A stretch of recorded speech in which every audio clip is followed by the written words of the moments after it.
Good morning विद्यार्थी मित्रों। आजना lecture में चेप्टरना छेल्ला मुद्दानी चर्चा। लास्ट टाइम गाउसना नियमना उपयोगोनी बात करी थी। टोटल 4 उपयोगों कीधा था, एमांथी 2 उपयोगों पूरा थया। त्रीजा नंबरना उपयोगनी बात आजे करवानी। समान विद्युत भारित पातળી गोलाकार कवच, गोलाकार कवच एने पोला गोला तरीके ओळखी शकाय। गोलाकार कवच एटले पोलो गोळो, पोलो गोळो के जेमां अंदर कोई प्रकारनुं द्रव्य ना होवुं जोईए, तो एवा गोलाकार कवचनी वात करवानी छे। धारो के केपिटल आर त्रिज्यानी एक गोलाकार कवच एने ध्यानमां लो।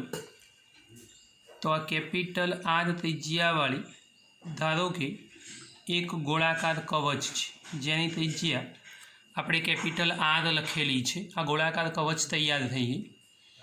હવે ગોળાકાર કવચ એની અંદર અથવા તો બહાર એના કોઈપણ બિંદુ આગળ એ વિદ્યુત ક્ષેત્ર શોધી શકાય। બંને વારાફરતી શોધવાનો પ્રયત્ન કરીશું। વિદ્યુતભાર ગોળાકાર કવચ માટે છે, એટલે ગોળાકાર કવચની પૃષ્ઠ વિદ્યુતભાર ઘનતા એ સિગ્મા થશે।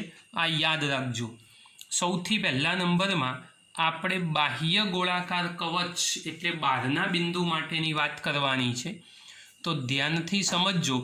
ધારો કે આ ગોળાકાર કવચની સપાટી ઉપર આપણે ધન વિદ્યુતભાર જેવો તાર ઉપર મૂકતા હતા, સમતલ ઉપર મૂકતા હતા, એ જ પ્રમાણે ગોળાકાર અહીંયા તો કોઈ દ્રવ્ય છે જ નહીં, એટલે કે સપાટી ઉપર જો ધન વિદ્યુતભાર મૂકો તો ધન વિદ્યુતભારનું ક્ષેત્ર સામાન્ય રીતે દૂર જાય।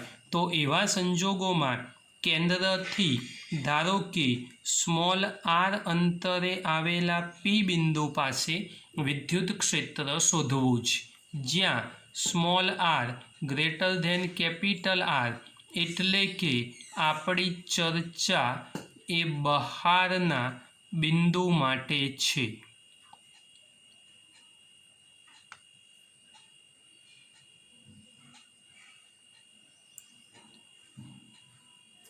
खाली बहारना बिंदु माटेनी बात करवानी छे, ध्यानथी समझो। हवे गाउसना नियमनो उपयोग आपणने खबर छे के बंध सपाटी एटले के गाउसियन सपाटी वगैरह करी ना शकाय।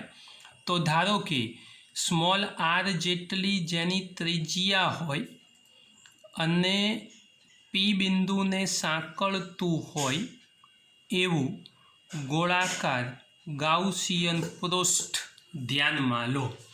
Small R greater then capital R एटले के बहारना बिंदु माटेनी बात करवानी छे। तो सौथी पहला नंबरनो आपणो मुद्दो थशे बहारना बिंदु माटे। हवे ध्यानथी समझो। आ जे सपाटी तैयार थई एने गॉसियन सपाटी तरीके ओळखी शकाय અને વિદ્યુતભારની પૃષ્ઠ ઘનતા સિગ્મા છે। હવે કવચની બહારના અને ત્રિજ્યા સદી સ્મોલ આર ધરાવતા પી બિંદુને વિચારીએ તો પી બિંદુ આગળનું વિદ્યુત ક્ષેત્ર શોધવા માટે સ્મોલ આર ત્રિજ્યાના અને પીમાંથી પસાર થતા જે દોરી છે એ જ વાત ફરીથી સ્મોલ આર ત્રિજ્યાના પીમાંથી પસાર થતા ગાઉસિયન કવચ અથવા સપાટીને વિચારીએ। विद्युतभार वितरणनी सापेक्षे गोळा परना बधा ज बिंदुओ समतुल्य एटले के आ सपाटी एने सममिति तरीके अथवा सममित सपाटी तरीके ओळखी शकाय। गाउसियन सपाटीना दरेक बिंदु पासे विद्युत क्षेत्रनुं मूल्य समान छे। बहारनी दिशामां एटले ई समान अने दरेके दरेक जग्याए त्रिज्यावर्ती दिशामां छे। आम आ सपाटी पर कोईपण बिंदुए जो क्षेत्रफल सदिश दौरवानो प्रयत्न करिए, धारो के धन विद्युतभार गोळाना कवच अहींया दौरीने बतावी दईए कि भाई आ कवच पर एटले के एनी सपाटी पर धारो के आवो धन विद्युतभार मूकेलो छे। स्वाभाविक छे कि एनुं क्षेत्र ए बहारनी बाजुए जशे सदिशी અને કોઈપણ સપાટી ઉપર જો ક્ષેત્રફળ સદિશ તમે દોરવાનો પ્રયત્ન કરશો તો એ સપાટીને લંબરૂપે હશે, એટલે કે વિદ્યુત ક્ષેત્ર અને ક્ષેત્રફળ સદિશ બંને એકબીજાને સમાંતર હશે. તો આવા અતિ સૂક્ષ્મ ખંડ માટે આપણે ફ્લક્સની વ્યાખ્યા આપીએ તો flux phi is equal to EDA cos theta, બંને એકબીજાને સમાંતર એટલે EDA કોસ 0. તો flux phi is equal to EDA અતિ સૂક્ષ્મ ખંડ માટે છે, એટલા માટે ફ્લક્સને સૂક્ષ્મ લઈ લઈશું. હવે ખંડની જગ્યાએ સમગ્ર કવચ માટે વાત કરીએ તો ઇન્ટિગ્રેશન ઓફ d5 બરાબર integration of EDA, therefore phi બરાબર E ઇન્ટુ A માટે phi is equal to E સમાન છે અને A ઇઝ ઇક્વલ ટુ, બહુ જ ધ્યાનથી સમજજો, આપણે આર ત્રિજ્યાના નાના ખંડ માટેની વાત કરેલી છે, એટલા માટે ગાઉસિયન સપાટી માટે ક્ષેત્રફળનું સૂત્ર 4πr² થશે, સમજજો. હવે ગાઉસના નિયમનો ઉપયોગ કરવાનો તો ગાઉસ અથવા ગૌસના નિયમ પરથી ફ્લક્સ ફાઈ બરાબર Q/ε0 પણ Q બરાબર સિગ્મા ઇન્ટુ A, એની જગ્યાએ આપણી ઓરિજિનલ કવચની વાત છે એટલે એની જગ્યાએ થશે 4πR². Therefore flux phi is equal to sigma into 4πR²/ε0. આ બીજા નંબરનું સમીકરણ તૈયાર થયું. હવે આ બંને સમીકરણના કર્તા સમાન છે તો 1 અને 2 પરથી આગળ શીખવાડ્યું છે એ જ પ્રમાણે E ઇન્ટુ 4πr² બરાબર સિગ્મા ઇન્ટુ 4πR²/ε0. 4π દૂર કરો તો E ઇઝ ઇક્વલ ટુ સિગ્મા/ε0 R²/r². વિદ્યુત ક્ષેત્ર માટે ગોળાકાર કવચ, એના માટે એક અલગથી સૂત્ર તૈયાર થયું, સિગ્મા/ε0 R²/r². આ બહુ જ અગત્યની વાત છે, ખાસ ધ્યાનથી સમજજો. હવે આ જ ક્ષેત્રફળ સદિશવાળી વાત આનું લાસ્ટ ટાઈમ શીખવાડ્યું હતું એ જ પ્રમાણે જો સદિશ સ્વરૂપ લખવું હોય તો સદિશ E ઇઝ ઇક્વલ ટુ સિગ્મા/ε0 R²/r² ઇન્ટુ r², એનો જે તે દિશામાંનો એકમ સદિશ એ લખી શકાય. તો આ સૂત્રો પણ બહુ જ મહત્ત્વના છે, ખાસ ધ્યાનથી સમજવાના છે. હવે Q ગ્રેટર ધેન 0 હશે તો એવા સંજોગોની અંદર વિદ્યુત ક્ષેત્ર બહારની દિશામાં હશે, જે ખબર છે. Q લેસ ધેન 0 હશે તો વિદ્યુત ક્ષેત્ર અંદર તરફની દિશામાં હશે. આ બંને અગત્યના મુદ્દાઓ છે જે તમને ખબર છે એટલે ધ્યાનથી સમજજો. તો આ બહારના બિંદુ માટેની વાત એ પૂરી થઈ. હવે અંદરના બિંદુ માટેની વાત કરીએ છીએ. મિત્રો, હવે કવચના અંદરના બિંદુ માટે ખાલી સમજવાનું છે, ધ્યાન રાખજો. આ આપણો ગોળાકાર કવચ, કેન્દ્રથી R ત્રિજ્યા, વિદ્યુત ભાર કવચની સપાટી ઉપર વહેંચાયેલો છે. અહીંયા અવકાશ છે, કશું જ નથી, પોલો ગોળો છે, સમજજો. હવે કવચની અંદરના બિંદુ માટેની વાત કરવી હોય તો કેન્દ્રથી આ બિંદુ, ધારો કે P, આ અંદરનું બિંદુ થયું, એને સાંકળતું હોય એવું ફરી એકવાર ગાઉસિયન સપાટી વિચારો. અહીંયા લઈશું આ સ્મોલ r, તો અહીંયા લઈશું small R less than capital R, એટલે કે આ થશે કવચની અંદરનું બિંદુ. હવે વિચારો કે ભાઈ વિદ્યુત ભાર એ માત્ર સપાટી ઉપર વહેંચાયેલો છે, અંદર વિદ્યુત ભાર છે જ નહીં. જો અંદર વિદ્યુત ભાર જ ના હોય તો એના કારણે ફ્લક્સ એ ઉત્પન્ન થવું શક્ય નથી. કારણ આકૃતિમાં પી કવચની અંદર ગૌસિયન સપાટીમાંથી પસાર થતું કવચ તમે વિચારો તો E × 4π સ્મોલ આર સ્ક્વેર ઉપર સમજાવ્યું એ પ્રમાણે મળશે, પણ વિદ્યુત ભાર ઘેરાતો નથી. એટલે ગાઉસના નિયમ પ્રમાણે ફ્લક્સ ફાઈ બરાબર Q/ε0 માં Q0 થઈ જશે. તો એવા સંજોગોમાં એના કારણે ઉત્પન્ન થતું ક્ષેત્ર E એ કેવું મળવું જોઈએ? તો 0.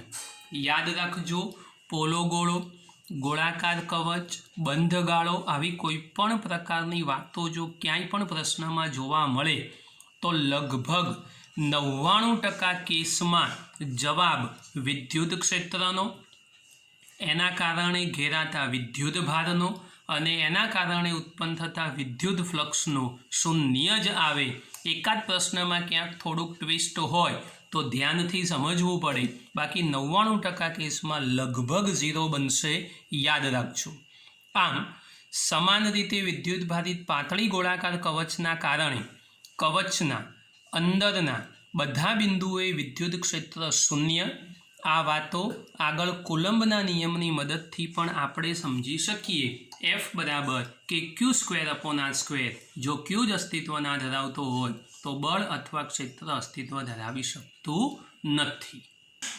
વિદ્યાર્થી મિત્રો, હવે ચેપ્ટરની થિયરીની અહીંયા પૂર્ણાહુતિ થઈ. હવે માત્ર આપણા પ્રકરણના દાખલાઓ જ ગણવાના બાકી રહ્યા. તો આજે થોડા ઘણા દાખલાઓ બીજા ગણીએ છીએ. ઉદાહરણ 5. રકમની લંબાઈ ખૂબ વધુ છે, માટે ટેક્સ્ટબુક જોડે રાખવી જરૂરી છે. હું એક વાક્ય વાંચતો જઈશ, સમજાવતો જઈશ. એટલે રકમ જો તમારી જોડે નહીં હોય તો આ દાખલામાં મુશ્કેલી અનુભવશો. દાખલો સહેલો છે, ખાલી ધ્યાનથી સમજજો.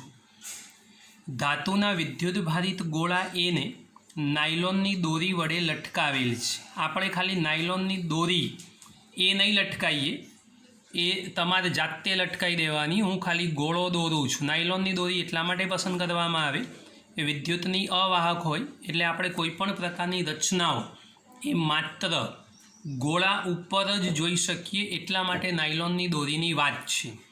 તો સૌથી પહેલાં ગોળા એને નાયલોનની દોરી વડે લટકાવેલ છે. આકૃતિમાં દર્શાવ્યા પ્રમાણે અવાહક હાથા એટલે કે હેન્ડલ વડે પકડેલ બીજો વિદ્યુત ભારિત ગોળો બી એની નજીક એવી રીતે લાવવામાં આવે કે જેથી તેમના કેન્દ્રો વચ્ચેનું અંતર 10 સેન્ટીમીટર હોય. આ લટકતો ગોળો છે. બીજો ગોળો બી એની નજીક એવી રીતે લાવો કે જેથી બંનેના કેન્દ્રો વચ્ચેનું અંતર 10 સેન્ટીમીટર થાય. આ ગોળો નાયલોનની દોરી વડે લટકે, અવાહક હેન્ડલ વડે ચોપડીમાં આકૃતિ જોજો, એમાં બતાવેલું છે. આપણે એની નજીક લાવવાનો પ્રયત્ન કરવાનો, બંને વચ્ચેનું અંતર 10 સેન્ટીમીટર. આનાથી એનું અપાકર્ષણ નોંધવામાં આવે છે. હવે એનું અપાકર્ષણ જો આપણે નોંધવું હોય તો કેવી રીતે નોંધી શકાય? તો વિદ્યુત ભારો તો આપણને ખબર છે જ નહીં, તો આપણે ધારી લઈશું. સૌથી પહેલાં ધારો કે એ પરનો વિદ્યુત ભાર =Q1 લઈ લઈએ. ધારો કે તો બી પરનો વિદ્યુત ભાર ધારો કે Q2 ધારી લો. તમે Q અને Q' પણ લખી શકો, કંઈ ફરક ના પડે. બંને વચ્ચેનું અંતર 10 સેન્ટીમીટર એ તમને ખબર છે, આપેલું છે. R = 10 સેન્ટીમીટર એ ખબર જ છે. મીટર કરવા હોય તો કરજો, નહીં તો ચાલશે. બંને વચ્ચેનો વિદ્યુત ભાર એક જ સંજ્ઞાવાળો એટલે કે ધન અથવા ઋણ પણ લઈ શકો, અપાકર્ષણ છે. તો એના કારણે થતું અપાકર્ષણ માટે અપાકર્ષણ બળ F ઇઝ ઇક્વલ ટુ સૂત્ર આપણું કે Q1 Q2 upon R square કિંમત મૂકો તો F ઇઝ ઇક્વલ ટુ કે Q1 Q2 અપોન 10નો વર્ગ સાદુરૂપ કરીએ તો થશે કે Q1 Q2 અપોન 100. આ સમીકરણ નંબર 1 તૈયાર થઈ ગયું. રકમ આગળ વાંચું છું. આનાથી એનું અપાકર્ષણ નોંધવામાં આવે, નોંધી દીધું.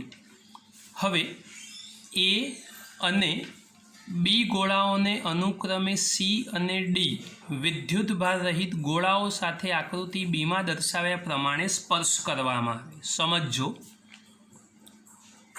એનો સ્પર્શ ગોળા સી સાથે કરવાનો, બીનો સ્પર્શ ગોળા ડી સાથે કરવાનો. એ પરનો વિદ્યુતભાર આપણે Q1 ધારેલો છે, આનો વિદ્યુતભાર નથી, વિદ્યુતભાર રહિત કીધું છે માટે 0. બી પરનો વિદ્યુતભાર Q2 ધાર્યો, આનો વિદ્યુતભાર નથી, 0.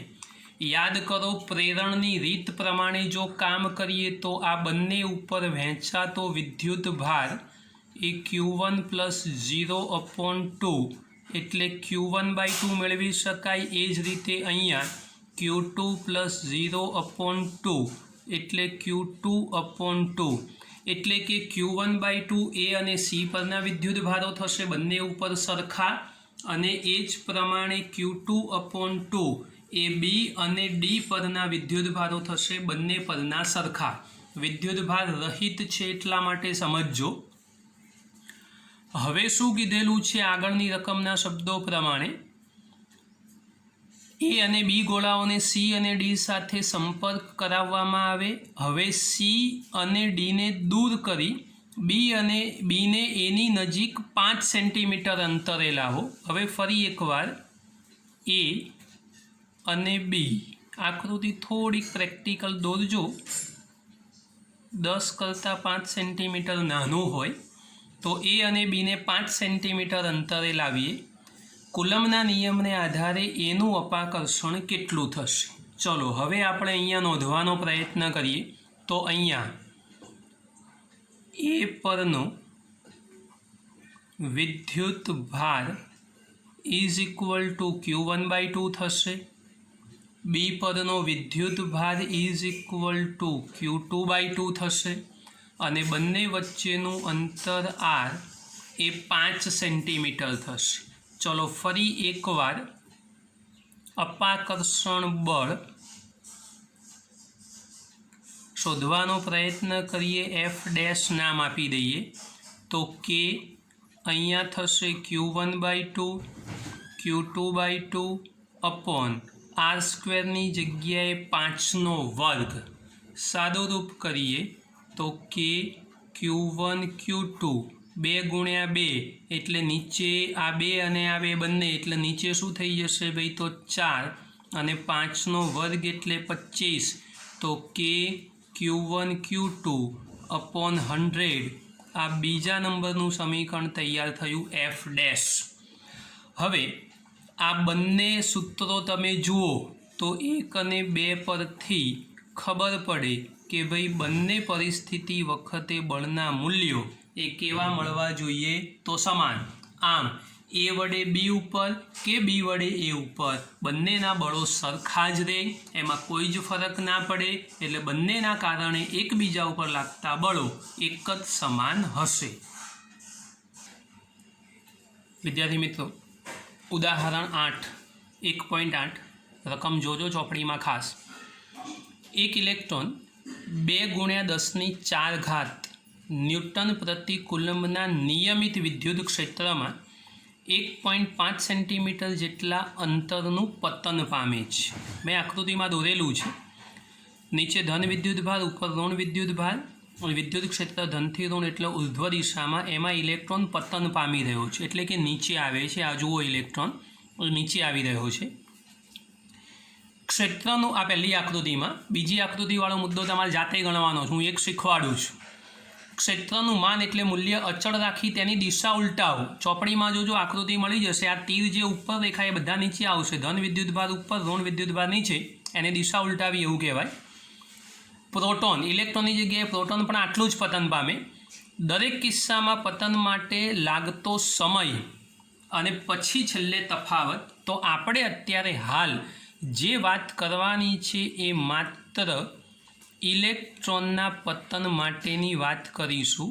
એટલે સૌથી પહેલી વાત ઇલેક્ટ્રોન માટે થશે. હું ઇલેક્ટ્રોન માટે શીખવાડું છું, પ્રોટોન માટે તમારે કરવાનું છે. હવે સૌથી પહેલા નંબરમાં કિંમતોમાં વિદ્યુત ક્ષેત્ર આપી દીધેલું છે 2 × 10⁴ ન્યૂટન પ્રતિ કુલમ્બ. અંતર આપેલું છે r અથવા તો d, તમે જે ધારો એ 1.5 સેન્ટીમીટર. આને d લેવું હોય તો d લઈ લેજો. મીટર કરો 1.5 × 10⁻² મીટર. મીટરમાં રૂપાંતર કરી દીધું. હવે મુક્ત પતનવાળી વાત છે ને વિદ્યુત ભારિત કણ માટેની વાત છે. તો ઇલેક્ટ્રોન માટે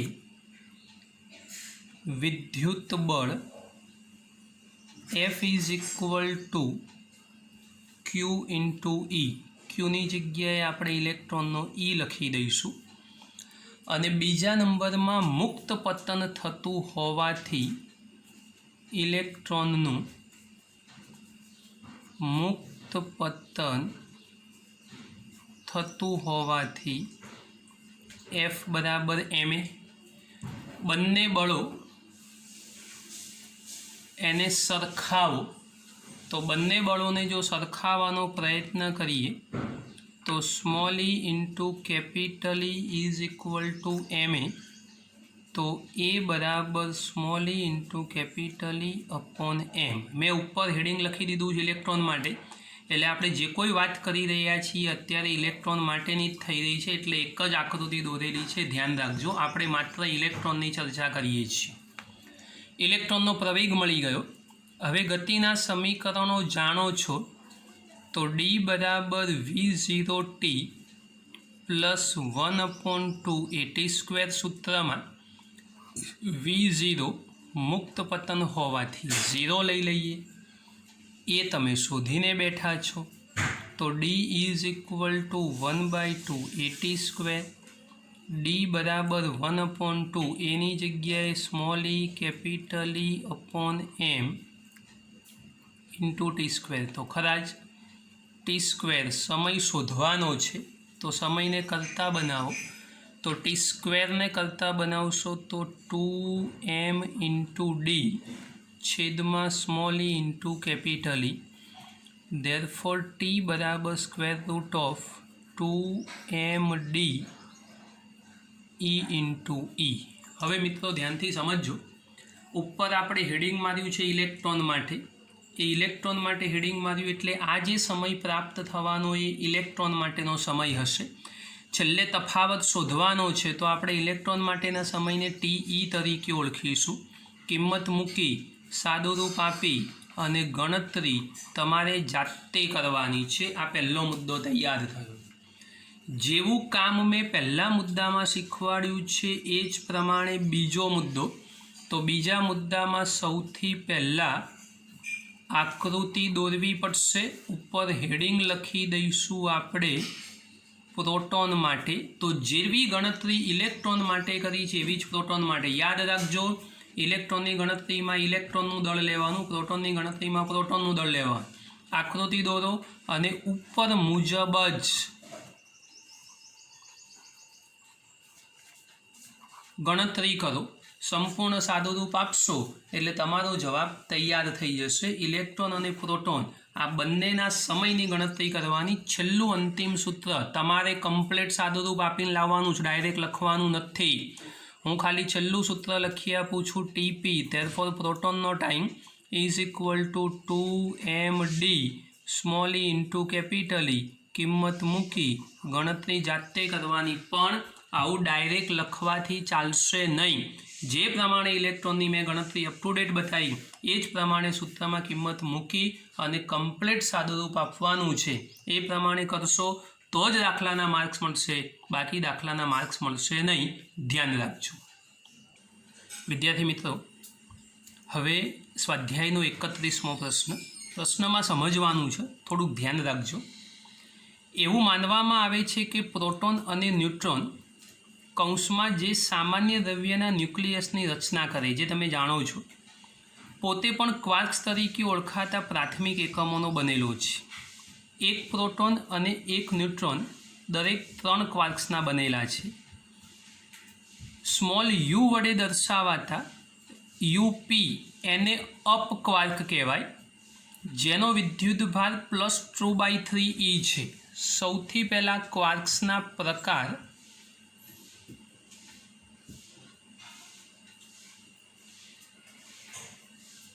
આમ તો ઘણા બધા છે, તમારા નોલેજ માટે હાલ પૂરતા 2 જ. અપ ક્વાર્ક, બીજા નંબરનો ડાઉન ક્વાર્ક. અપ ક્વાર્કનું બંધારણ એટલે કે એ +2/3 e જેટલો વિદ્યુતભાર ધરાવે અને ડાઉન ક્વાર્ક એ -1/3 e જેટલું બંધારણ ધરાવે. યાદ રાખજો, ક્વાર્ક્સના ઘણા બધા પ્રકાર, તમારે 2 જ યાદ રાખવાના છે, અપ ક્વાર્ક, ડાઉન ક્વાર્ક. પછી આવે ચાર્મ, ન્યુટ્રોન, એ બધા અલગ અલગ પ્રકારના. આપણા સિલેબસમાં નહીં આવે એટલે બહુ ચિંતા ના કરશો. તમે હાલ પૂરતા 2 યાદ રાખો. એક અપ, જેનું બંધારણ +2/3e, બીજો ડાઉન ક્વાર્ક, જેનું બંધારણ -1/3e. આ બધા ભેગા મળી અને એક સામાન્ય દ્રવ્ય બનાવે છે. જેવો વિવિધ બીજા પ્રકારના પણ ક્વાર્ક શોધાયા છે, જેઓના દ્રવ્યના વિવિધ અસામાન્ય પ્રકાર ઉત્પન્ન કરે અથવા ઉપજાવે. પ્રોટોન અને ન્યુટ્રોન માટે શક્ય ક્વાર્ક્સના બંધારણનું સૂચન કરવાનું છે. હવે જો બંધારણનું સૂચન કરવું હોય તો કેવી રીતે કરી શકાય? થોડુંક ટેકનિકલી વિચારવાનું છે. દાખલા તરીકે પહેલું આપણે પ્રોટોનનું બંધારણ વિચાર કે ભાઈ પ્રોટોનનું બંધારણ એ કેવી રીતે પ્રાપ્ત થશે. હવે પ્રોટોનનું બંધારણ જો સમજવું હોય તો લોજિકલી કામ કરશો તો જલ્દી ખબર પડી જશે. તો કેવી રીતે? તો કે ભાઈ પ્રોટોનનો વિદ્યુત ભાર એ +e છે. સમજો ધ્યાનથી. આનો અર્થ એવો થાય કે મારે કોઈ પણ સંજોગોની અંદર +e જવાબ લાવવો પડે. હવે +e જવાબ લાવવા માટે તમારે અલગ અલગ પ્રકારના બંધારણો જાતે વિચારવા પડે કે ભાઈ કેવી રીતે અલગ અલગ પ્રકારના બંધારણો તમે વિચારી શકો. તો દાખલા તરીકે યુ લઈ લો. યુ એટલે અપ. ડી ધારી લો. 2 વખત યુ અને 1 વખત ડી ધારી લો. 1 વખત ડી અને 2 વખત ડી ધારી લો. તમને જેમ ફાવે એમ. દાખલા તરીકે આપણે પ્રોટોનનું, મને તો યાદ છે એટલે હું ડાયરેક્ટ લખું છું, અથવા સમજો એને સાબિત કરીને બતાવીએ કે ભાઈ પ્રોટોનનું બંધારણ યુ ડી થશે. આનો અર્થ કે પ્રોટોનનું બંધારણ બનાવવા માટે 2 અપ પ્રકારના ક્વાર્ક્સ અને 1 ડાઉન પ્રકારનો ક્વાર્ક્સ હોવો જોઈએ. સાબિતી શું? તો આની સાબિતી આપો એટલે જવાબ +e આવવો જોઈએ. ચેક કરી લઈએ. ચલો, હવે આ બંધારણ ચેક કરવા માટે સૌથી પહેલા નંબરમાં યુ. તો યુ માટે આપણે લખેલું છે +2/3e. ફરી યુ માટે +2/3e અને ડી -1/3. યુડી એ બંધારણ છે. સરવાળો, બાદબાકી, ગુણાકાર, ભાગાકાર આવું નથી સમજવાનું. આ બંધારણ છે. જે અપ અને ડાઉન લખેલા છે એના જે ક્વાર્ક્સ છે એ લખી દેવાના. નિશાની પ્રમાણે સરવાળો બાદબાકી જે થતું હોય કરવાનું. અંતિમ જવાબ +e મળવો જોઈએ. દાખલા તરીકે દરેકનો છેદ સમાન, તો એક જ વખત લખી દઈએ છેદ. હવે ઉપર લખો તો +2e -1e સાદુરૂપ કરશો તો 3 + 3e/3 એટલા માટે જવાબ આવશે +e। તો આ તૈયાર થઈ ગયું કે ભાઈ પ્રોટોનનું બંધારણ આટલું જ હોવું જોઈએ। આ જ પ્રમાણે પ્રોટોન પછી બીજા નંબરનું બંધારણ ન્યુટ્રોનનું જોઈએ। તો ન્યુટ્રોનનું બંધારણ, ચલો હવે ન્યુટ્રોન તો વિદ્યુતની દ્રષ્ટિએ તટસ્થ છે, અને જો વિદ્યુતની દ્રષ્ટિએ તટસ્થ હોય તો એનો જવાબ એ કેવો થવો જોઈએ? તો 0 થવો જોઈએ। તો 0 થવા માટે આ જવાબ 0 લાવવાનો છે, કેમ કે ન્યુટ્રોન વિદ્યુતની દ્રષ્ટિએ તટસ્થ છે।